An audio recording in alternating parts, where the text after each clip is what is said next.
everyone knows what's going on. Nobody's talking about it. I observed that one of the sons, one of the brothers, really wasn't committed to the business. He just didn't get anything done. The sacrifices that a coach has to be ready to make for success. The other side of it is we see now, as we're talking to coaches, one of their primary frustrations is this hot potato with crucial conversations.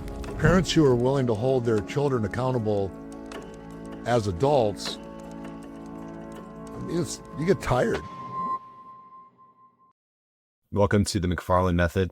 Today we're talking about family business dysfunction, why manufactured roles threaten transferability, why your best people won't tolerate it, and what coaches can do about it. And then in the second half, just for our coaches community, Byron's going to walk through an extreme case, a family that doubled down right before retirement, took on 8 figures of debt, bet everything on the next generation, and then realized that maybe the successors weren't ready. So let's dive in, Dad. So when you say the org chart is designed for keeping the peace, let's go with an example. What does a manufactured role actually look like? And I guess, what do we mean by a manufactured role? So in most common organizational structure is you got your executive visionary, then you might have an integrator or somebody that's running the day-to-day, and then you got your senior line leaders, whether they be VPs or managers or directors. You're familiar with that setup? Yep. So you plug a family member into either one of those line leadership roles, typically is where they end up, as they're leading a department like marketing or sales or operations or finance, or typically they're playing a role in one of those 3 spaces. And most commonly they're kind of stuffed into a role, and then they suffer. They weren't adequately prepared for it.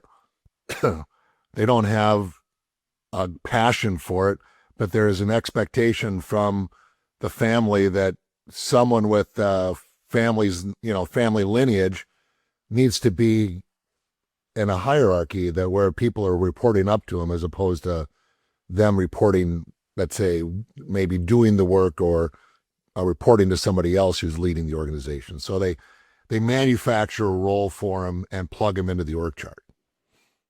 And they do that, I guess. I imagine the parents, the owners, are well-intentioned when they do that. What's their justification? Apart from, so you said there's kind of the reporting up piece, right? But outside of that, what else is going on that's influencing those kinds of decisions? Usually the parents are enabling this to happen by picking up the slack and making up the difference between what that role should be doing and what it currently is doing. So dad or mom are picking up the slack, and they're playing that role too. Okay, so you've got a second generation in a line leadership role where they're probably not qualified.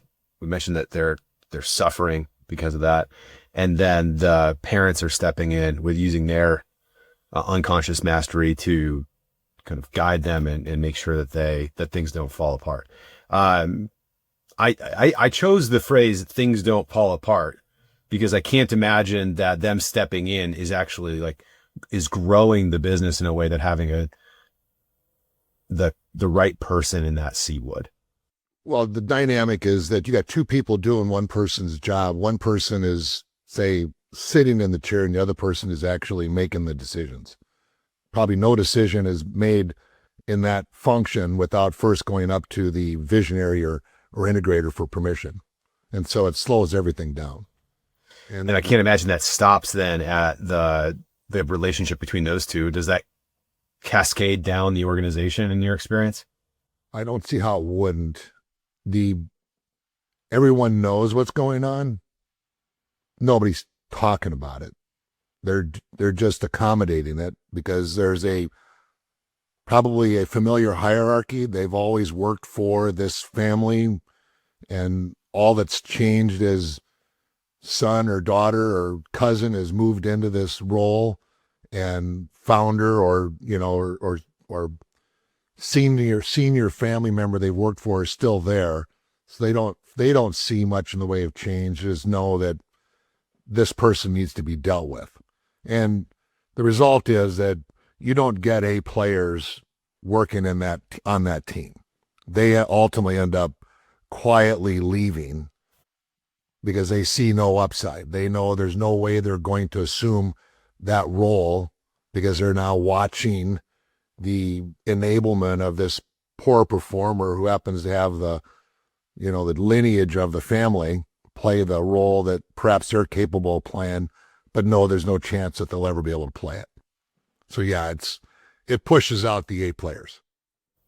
So you get A players supporting B, C players that are above them in the hierarchy because of their last name. They eventually bow out, take another opportunity when it presents itself. I'm curious, let's talk about kind of what's it like to be a high performer that comes into that environment? I mean, I can speak to this deeply as a recruiter, but I think also you've seen this in terms of interviewing guys that came into these roles or are kind of helping the coaching the clients that are in this situation as they try to acquire, let's say, top talent. That's a good buzzword, but yeah. Well, the talent that's smart will ask whoever is interviewing them, who am I working for? Who's my manager or my boss? Who am I reporting to? And then when they meet that person, if that person is not performing in the job but is very charismatic and charming, then they'll be able to fool the interviewing candidate that this is going to be a great relationship. However, I've not found that to be common. I found that the talent that's being recruited observes that this person is not capable of growing the skills of the person who's being interviewed or creating more capacity, so they just ghost the next interview. And everybody wonders what happened to that candidate. I thought that candidate was really interested and really excited about the role, and then they just ghost them. And I'm sure you see that in your experience and, with managers that you have question marks on. Oh, sure. I think that especially this is true when a lot of the compensation is lumpy and performance-based. So, for example, I don't think you mentioned that these people are typically in sales leadership roles, but over and over and over again, really great salespeople want to know not only who's going to be supporting them in selling the product, how much of an appetite is there for that in the marketplace? Are they kind of entering an uphill battle? And then is there any unnecessary resistance that they might encounter? And in this case, this would be one where you go, hey, if you're a confident, competent salesperson, you know that you can bring value to pretty much any organization that you'd be comfortable in. So you got options. So I think, so that's one piece, is that in these commission or performance-based roles, there's almost zero tolerance for that kind of risk because the thing that motivates those people is at risk. And then the second piece, go ahead. Yeah. I would say that is vital. If you're using performance-based compensation or any form of variable incentive that is tied to some outcome that is, relying on this person to pursue, they're going to be looking at all the resources and asking the question, are these resources going to help me do this? Which really speaks to the motivational force formula that we've alluded to in the past. But I agree with you. I think that's vital for a coach or an owner to know that if there's performance-based compensation in there and the leader is enabled by the organization to play that role, and they're supposed to be the leader of that new player, that player is probably going to ghost the interview. Yeah, and this is, I think, where we see a talent drift downwards. We've worked with clients that we just made the decision that we weren't going to continue to try to help them because we encounter these issues, bring them up, and then the response is kind of like, yeah, okay, that's true, but if we just find the right person, then we can solve this problem. That's kind of the myth of the right candidate, so to speak. But Okay. So the first thing, like we said, like you just so eloquently put about variable comp and the relationship to the leader. The second piece for, us that I was trying to remember, oh gosh, it just escaped me. Give me a second. Well, maybe it'll come back to me. That'll be, I didn't take my Joe Rogan Alpha Brain this morning. So, Oh, I made the mistake of excitedly jumping in on something that I thought was really important. So hopefully the value of that will fulfill what you were trying to say. yeah, well, it's got to be, I don't quite, we got, this is one of the things that is great about this podcast is learning new skills, right? Organizing our thinking as we're communicating. We can, shoot the breeze, no problem. But once we add the dimension of, do we clip this up and it makes sense? Then we start to hear ourselves talk and go, gosh, that is a lot. There's a lot of opportunity for increased clarity. I think the thing that I was probably going to get to was the drift downwards in terms of a talent that's attracted to a business, and great performers want to work with great performers. They recognize that the energy that they're around influences them. They understand how their environment influences them. Low performers don't have that awareness, and so are going to, and then because they're low performers, they're more desperate. They don't have a lot of options. They're going to take the first job that takes them. Whereas high performers are choosing amongst opportunities. The low performers don't have a choice, and they approach these opportunities as almost auditions to just get the job. And then they'll figure it out kind of when they get there. So you end up with, in these situations, what we see as recruiting process obsessors, nerds, is that what ends up happening is the good people, like you said, ghost, the high performers ghost. And then there's some kind of sweet spot where somebody is just desperate enough to deal with the situation and ignore the red flags coming in. Yeah, I would agree with that. The most common experience I have with family business is that they I shouldn't say, the way that they've been able to keep the high performers is to provide substantial guarantees to them in the future, because there's no upside. There's never going to be an exit where you're going to sell the company and there's going to be a big payday for the value that I've created. There's no opportunity probably for me to buy the company from the family owner. So I'm an executive, but I'm being guaranteed perhaps some payday in the future as long as I'm able to stay along for the ride, and then act as a steward in the handoff to the next generation, which is what family business ownership is about, is coming up with a way to effectively hand off responsibility to the next generation. And there's probably no capital risk, meaning nobody's borrowing any money to buy anything. They might just be receiving ownership as a family through an estate plan. So we don't have to worry about debt service repayment. It's more, can the business sustain its client relationships and the key staff through the transition? Well, I think then let me ask, let's tie that back to transferability, put a bow on that. What is the likelihood? How does this nepotism impact transferability? Is it positive? Is it negative? It can be very positive. I've had exceptional outcomes with family where there was preparation in advance for the transfer of responsibilities. The let's call it the father or mother who is still active in the business has transitioned from day to day to maybe just pure oversight, like a chairman of the board. And all their responsibility is solving unique problems that their experience would uniquely qualify them to solve. And the day-to-day activities are all run by the successors. I have seen that. My images go to several families that I was involved in where they were prepared for the transition. They went through a series of steps of developing the successors.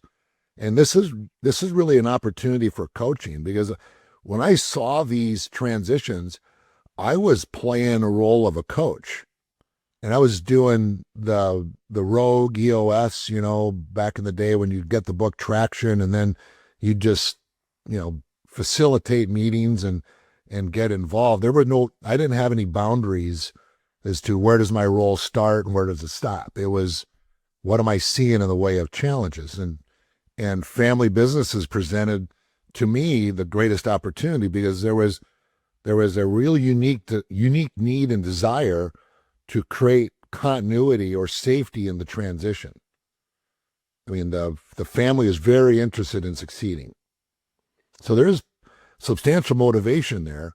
However, everyone that I was involved in had a level of dysfunction. It'll be interesting in later episodes to kind of parse out the different, I guess, steps that lead to, or the context that lead people to either prepare in advance or to wait till the last minute. And actually, we're going to be sharing in the coaches group later. You're going to go walking through a specific intervention and that's going to be available to our members of our coaching community. You mentioned that this is a great opportunity for coaches. It's a space where there's a high degree of demand, and it sounds like it's a space where there's no certification. This is really more of a question of how committed perhaps the family perceives the coach as being to their success and then maybe how confident they are that person's skills will kind of eventually get them there or help them get there. But I guess I'd be curious, that's my assumption. What's been your experience on that? Why do you think you were successful in I was gaining the trust of those companies? I think the essential ingredient is curiosity, and that I was willing to ask questions as I was experiencing the challenges that the family might be going through. I don't know why this case in fact, a specialty contractor construction company is in transition from founder to two sons. And so both sons eagerly want to buy the business, and dad is ready to go. So it's one of those deals where we structure a very favorable terms transaction, meaning that it isn't going to strain company's earnings to buy it. It's one of those cases where we actually did sell it. And I am an advocate for selling if that's, if the resources are there to pay for it. And so they did that. And then subsequent to the purchase, I observed that one of the sons, one of the brothers, really wasn't committed to the business. And that became abundantly clear to me as we were going through planning sessions and ongoing quarterly performance updates, what rocks were achieved and what rocks weren't. And consistently, this one brother's was unable to achieve any of his rocks. He just didn't get anything done. And so there's an opportunity there's a coach making an observation. Wow, this isn't rocket surgery. This is basic business operating system guidance. This person is not following through. What are you willing to do about it? Well, they happen to own 50% of the company. I get it. What are you willing to do about it? Everybody in the team is basically operating under the expectation it's okay to not follow through on rocks because one of the partners never does. Go back to the partner who's actively doing things and leading the charge. What are you willing to do about it? So it's asking that question probably over a year and a half or 2 years till finally I'm ready to buy them out. So, I mean, that's kind of the ultimate firing. I'm going to buy you out. I mean, you think about terminating a W-2 employee, just say it was not working and maybe give them a severance for 45, 60, 90 days, whatever you've negotiated. But to fire a partner, you got to buy them out with real cash, and you got to pay tax on that versus buying out a W-2 employee, which is tax deductible. So a coach could stand between those two and provide some assurance that everything's going to be fine. You're going to be fine. Your organization's suffering. Think of what will happen once you relieve yourself of that burden. And sure enough, in that particular case, performance went through the roof. They literally, over the course of the next 6 years, tripled the size of the business. So, can a person hold you back? Yes, they can. What are the implications on value? Unknown. But typically the result is you do much better after you've relieved yourself of that anchor. Characterizing an underperformer as an anchor is, I think, a helpful way to think about it. It does hold those that are floating back. So let me just kind of recap this. So it sounds like the transition happened, the transfer happened. You as the coach brought in the structure of the EOS model, which would include quarterly rocks and kind of that goal setting, as well as who's going to be responsible to it. And then it was established a kind of fact pattern that this person wasn't meeting, the one of the partners wasn't meeting their obligations to the team. And then eventually that motivated the other owner to just buy him out. And then that resulted in kind of cutting an anchor, and then they tripled their business in a couple of years. So yes. That seems like, I got to believe too, and this is, before we transition to the coaches community, I got to believe that the people that these owners, whether they're the first generation or the second generation and that all of them have to have some level of awareness that this is going on. And that is contributing to the just general suffering, is the awareness, like kind of the awareness that this really shouldn't be the way that it is.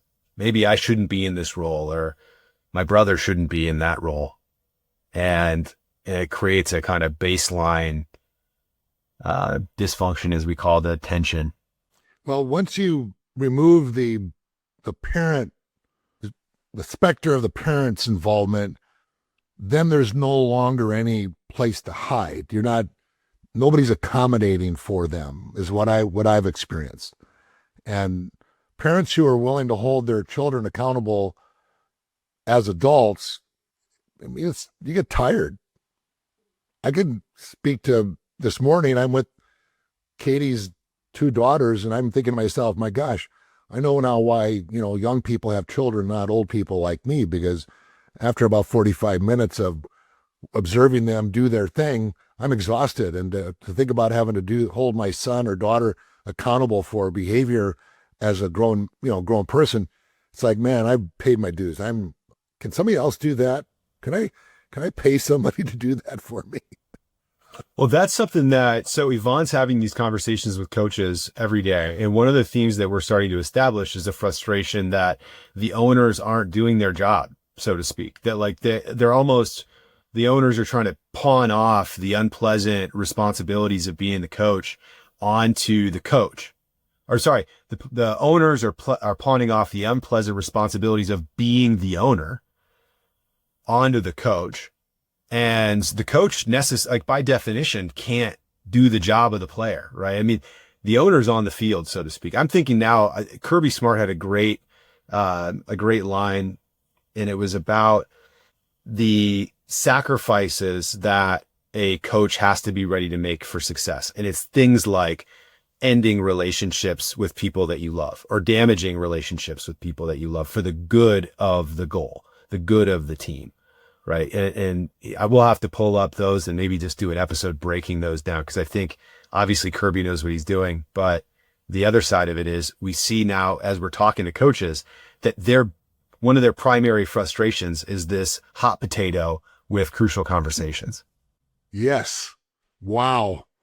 You nailed it there. I will say that the role that owners would prefer to delegate is that crucial conversation role. That's where I observed when I was doing coaching and facilitating operating system meetings, that accountability chart was the litmus test for the coach and the leadership team. How many people are going to make it through that creation of that accountability chart? I never started and finished with the same people in the room after we started the accountability chart and finished it, ever. It's not surprising. It's what gets measured can get managed, I think. Is that the phrase?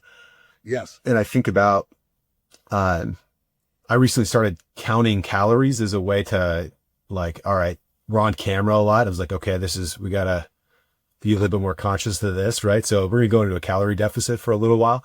Well, counting the calories, I recognize like, oh, wow, this is how much I'm overeating. Something about looking at the numbers themselves, and the numbers don't lie. It does give us energy to do something about it, to maybe Liars not don't like numbers. No, they don't. And so, well, let's kind of put a pause in it there. We've built the case over the first 3 episodes of transferability, predictability, ownership mindset, relationship transfer. And now we've gone through a common obstacle to that transferability. Coaches are often the only ones positioned to break those patterns. Well, more specifically, coaches are often the ones who are asked to break those patterns, as we've established here. And so now let's go back to the paywall, or not paywall, it's free, the coaches community. And that story that I mentioned earlier at the top. What's that? I was going to say, I haven't seen any royalty checks yet. So yeah, they're in the mail. So that story from the top, there's a family that took on 8 figures of debt, bet on the next generation, and then watched it start to unravel. What do you do as a coach when you're in that room? That's next for the coaching community. And then if you want the full conversation, obviously the T's story and our other resources, including frameworks to address these kinds of issues that your clients are facing, that's all available in the McFarland Method community on LinkedIn. You can also find us at McFarlandMethod.com and follow us on LinkedIn, Instagram, YouTube at Byron McFarland, Alex McFarland, and the McFarland Method. Thanks for listening. Dad, another good episode done.